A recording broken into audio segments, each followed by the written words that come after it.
Quando a gente pensa em avaliar o nosso sono, geralmente o que vem à mente são aqueles gráficos simples, né?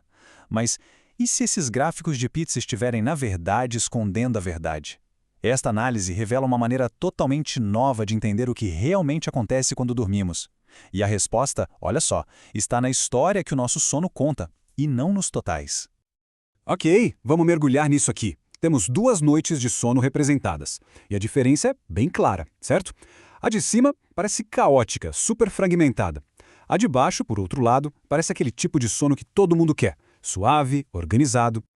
A pergunta parece simples, não é? A maioria de nós, sem pensar 2 vezes, apontaria para a noite de baixo, aquela que parece mais estável e consolidada. Mas a resposta pode surpreender. E aqui está a grande surpresa. Se a gente olhar só para as estatísticas, aqueles gráficos de pizza que a maioria dos aplicativos de sono nos mostra, essas 2 noites são praticamente idênticas.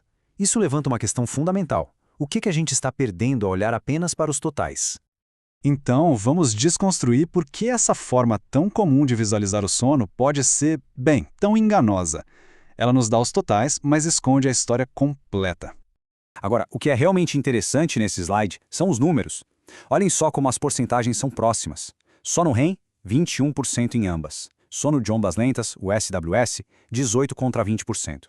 A maior parte do tempo, estágio 2, está ali em 53% e 51%. Essas pequenas diferenças, elas não conseguem nem de longe capturar aquele abismo visual que a gente viu nos gráficos antes.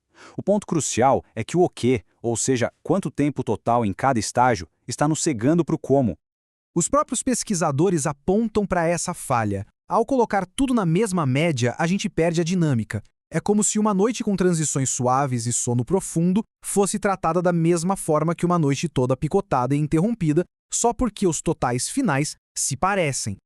Então, se os totais não contam a história toda, o que conta? A resposta está em mudar a nossa perspectiva de uma foto estática para um filme dinâmico do nosso sono. Essa é a grande virada de chave. Em vez de focar só nas proporções, a nova abordagem analisa as transições, com que frequência mudamos de estágio, e as durações, quanto tempo ficamos em cada estágio de cada vez. Estamos passando de simplesmente perguntar o quê para finalmente entender como o nosso sono se desenrola. Basicamente, estamos criando um novo vocabulário para o sono. Medidas dinâmicas não são sobre os totais no final da noite, elas são sobre a arquitetura do sono, momento a momento. É sobre a jornada, e não só o destino final. Com essa nova estrutura em mente, como foi que os pesquisadores decodificaram os padrões ocultos no nosso sono? Bom, eles recorreram ao poder do Big Data. Isso aqui é fundamental. Eles não olharam para poucas noites, não. Eles alimentaram um algoritmo com dados de mais de 3.000 noites de sono, basicamente ensinando o computador a reconhecer padrões. O objetivo era descobrir as regras, a gramática da linguagem do sono. E o que eles descobriram é fascinante. O modelo revelou que o sono tem uma memória de 2 passos.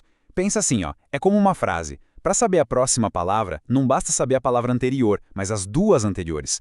Da mesma forma, para prever o próximo estágio do sono, a informação mais importante não é só o estágio em que se está agora, mas os 2 estágios que vieram antes.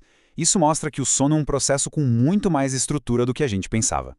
E o quão bom é esse modelo? Ele conseguiu prever o próximo estágio do sono com 62,7% de precisão. Considerando a complexidade do cérebro, esse é um número impressionante e valida a ideia de que existem sim regras profundas governando a dinâmica do nosso sono.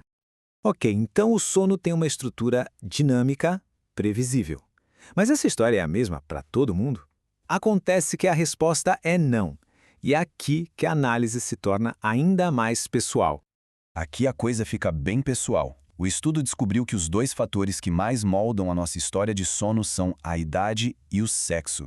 E o mais surpreendente, depois de levar em conta esses 2 fatores, o índice de massa corporal, o IMC, não pareceu ter um papel significativo na dinâmica do sono. Esse é um dos resultados mais claros. Não é só que as pessoas mais velhas têm menos sono profundo no total. Os períodos individuais de sono profundo que elas conseguem ter são mais curtos. O sono, de fato, se torna mais fragmentado. E a gente pode ver isso claramente nos dados. Olha a linha preta sólida para os mais jovens. Os períodos de sono profundo são consistentemente mais longos. Agora, compare com as linhas pontilhadas e tracejadas para os grupos de meia-idade e mais velhos. A duração de cada mergulho no sono profundo é visivelmente menor. A análise fica ainda mais específica. Homens mais velhos, em particular, têm mais dificuldade em se manter nos estágios de sono profundo.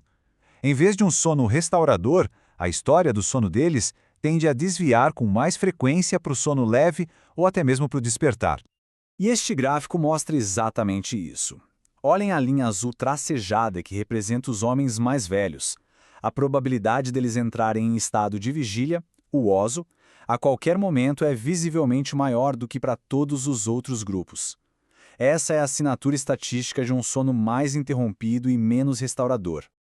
Então, o que tudo isso quer dizer na prática? Como é que essa nova perspectiva pode mudar a forma como a gente pensa sobre a nossa própria saúde do sono? Então, a lição é esta. A qualidade do sono não está só na quantidade de cada estágio, mas na fluidez das transições entre eles. Essa história de sono é como uma impressão digital, influenciada por quem a gente é. E entender essa história pode ser a chave para diagnósticos muito mais precisos, indo além das médias que usamos hoje. Isso nos deixa com uma reflexão final. Nossos cérebros estão tecendo uma narrativa complexa todas as noites. E ao aprender a ler a dinâmica, o fluxo e a estrutura dessa história, podemos descobrir informações cruciais sobre nossa saúde que antes estavam simplesmente ocultas em um gráfico de Pizarra.